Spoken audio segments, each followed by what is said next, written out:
I want to explain how you can prove to yourself the enormous returns possible in your own life by putting this secret to a practical test. I want you to make a test that will last 30 days. Now, it isn't going to be easy. If you'll give it a good try, it will completely change your life for the better. Back in the 17th century, Sir Isaac Newton, the English mathematician and natural philosopher, gave us some natural laws of physics which apply as much to human beings as they do to the movement of bodies in the universe.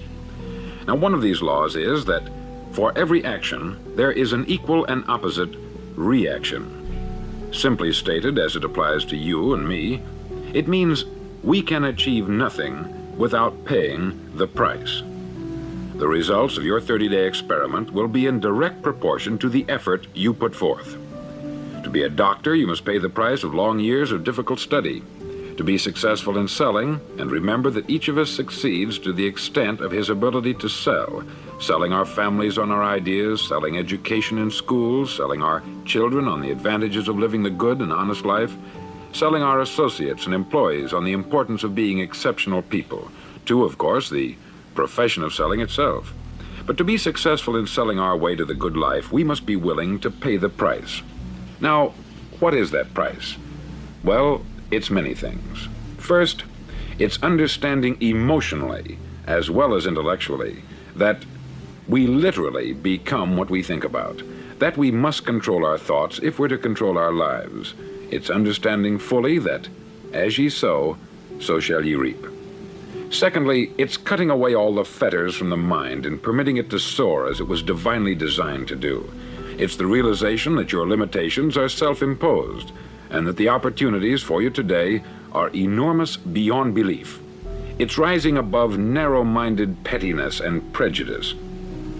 Thirdly, to use all your courage to force yourself to think positively on your own problem, to set a definite and clearly defined goal for yourself, to let your marvelous mind think about your goal from all possible angles, to let your imagination speculate freely upon many different possible solutions, to refuse to believe there are any circumstances sufficiently strong to defeat you in the accomplishment of your purpose, to act promptly and decisively when your course is clear, and to keep constantly aware of the fact that you are, at this moment, standing in the middle of your own acre of diamonds, as Russell Conwell used to point out.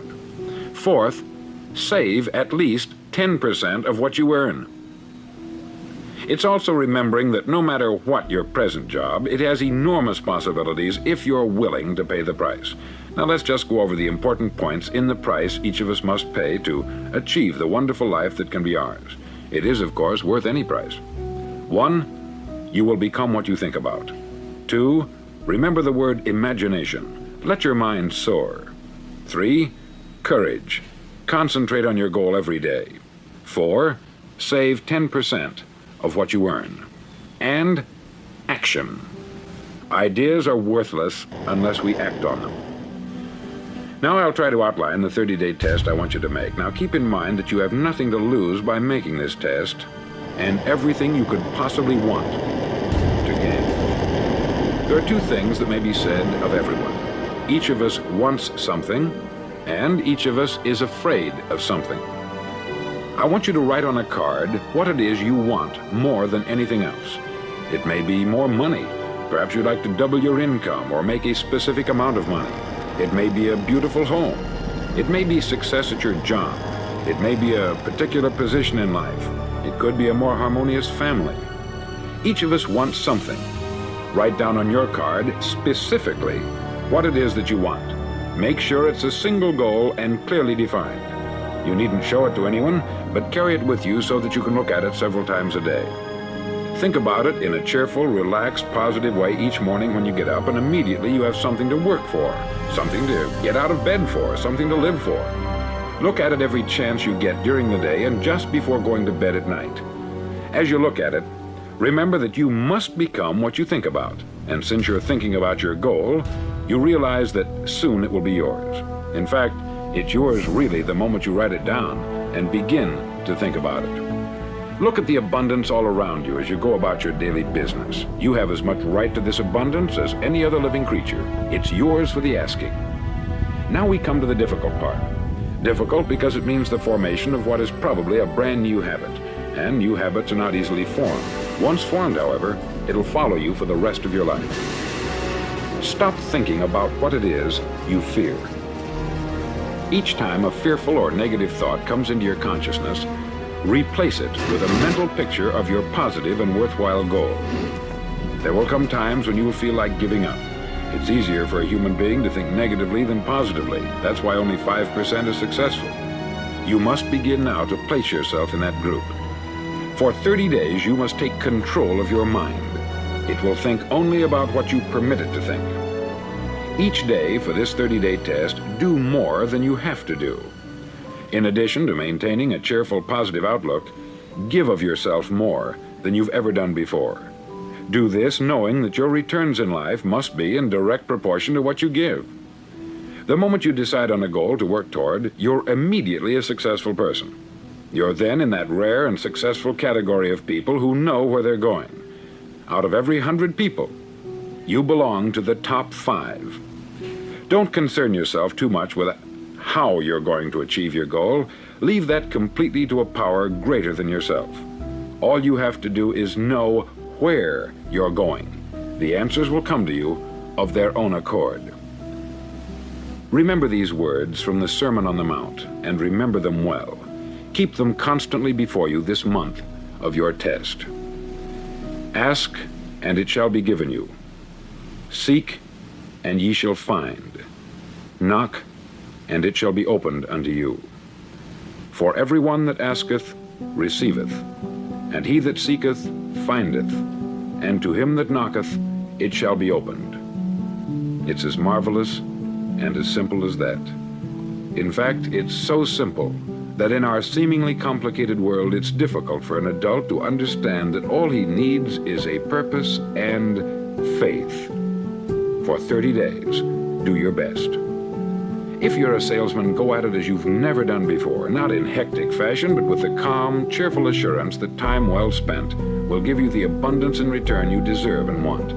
If you're a homemaker, devote your 30-day test to complete giving of yourself without thinking about receiving anything in return, and you'll be amazed at the difference it makes in your life. No matter what your job, do it as you've never done it before for 30 days. And if you've kept your goal before you every day, you'll wonder and marvel at this new life you've found. Dorothea Brand, outstanding editor and writer, discovered it for herself and tells about it in her fine book, Wake Up and Live. Her entire philosophy is reduced to the words, act as though it were impossible to fail. She made her own test with sincerity and faith, and her entire life was changed to one of overwhelming success. Now you make your test for 30 full days. Don't start your test until you've made up your mind to stick with it. You see, by being persistent, you're demonstrating faith. Persistence is simply another word for faith. If you didn't have faith, you would never persist. If you should fail during your first 30 days, by that I mean suddenly find yourself overwhelmed by negative thoughts, you've got to start over again from that point and go 30 more days. Gradually, your new habit will form until you find yourself one of that wonderful minority to whom virtually nothing is impossible. Don't forget the card. It's vitally important as you begin this new way of living.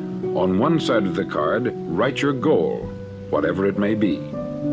On the other side, write the words we've quoted from the Sermon on the Mount. Ask, and it shall be given you. Seek, and ye shall find.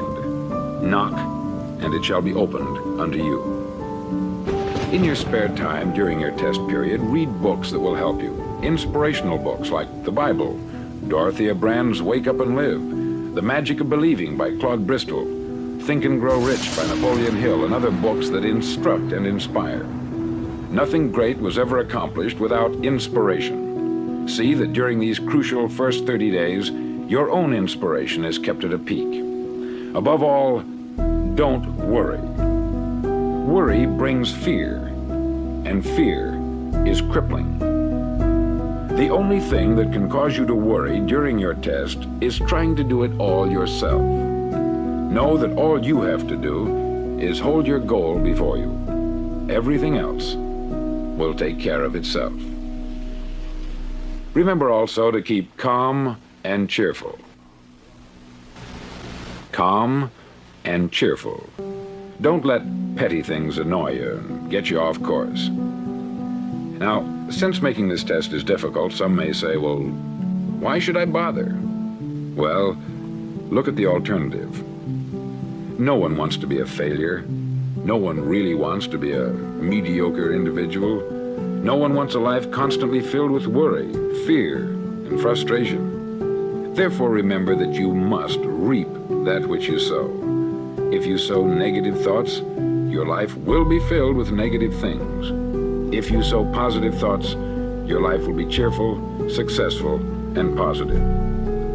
Now, gradually, you will have a tendency to forget what you've heard on this record. Play it often. Keep reminding yourself of what you must do to form this new habit.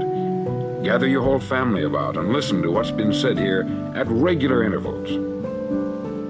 You know, most men will tell you that they want to make money without understanding the law. The only people who make money work in the mint. The rest of us must earn money. This is what causes those who keep looking for something for nothing or a free ride to fail in life. The only way to earn money is by providing people with services or products which are needed and useful. We exchange our product or service for the other man's money. Therefore, the law is that our financial return will be in direct proportion to our service. Success is not the result of making money. Making money is the result of success. And success is in direct proportion to our service. Most people have this law backwards. They believe that you're successful if you earn a lot of money. The truth is that you can only earn money after you're successful. It's like the story of the man who sat in front of the stove and said to it, "Give me heat, and then I'll add the wood." How many men and women do you know, or do you suppose there are today, who take the same attitude toward life? There are millions. We've got to put the fuel in before we can expect heat. Likewise, we've got to be of service first before we can expect money.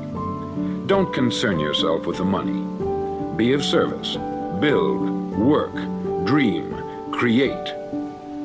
Do this, and you'll find there's no limit to the prosperity and abundance that will come to you. Prosperity is founded upon a law of mutual exchange. Any person who contributes to prosperity must prosper in turn himself.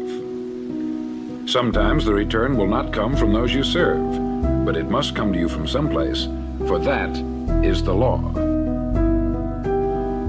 For every action, there is an equal and opposite reaction. As you go daily through your 30-day test period, remember that your success will always be measured by the quality and quantity of service you render, and money is a yardstick for measuring this service. No man can get rich himself unless he enriches others. There are no exceptions to a law. You can drive down any street in America and from your car estimate the service that's being rendered by the people living on that street. Had you ever thought of this yardstick before? It's interesting. Some, like ministers and priests and other devoted people, measure their returns in the realm of the spiritual, but again, their returns are equal to their service. Once this law is fully understood, any thinking person can tell his own fortune. If he wants more, he must be of more service to those from whom he receives his return. If he wants less, he has only to reduce this service. This is the price you must pay for what you want. If you believe you can enrich yourself by deluding others, you can only end by deluding yourself. It may take some time, but just as surely as you breathe, you'll get back what you put out. Don't ever make the mistake of thinking you can avert this. It's impossible. The prisons and the streets where the lonely walk are filled with people who tried to make new laws just for themselves. We may avoid the laws of man, but there are greater laws that cannot be broken.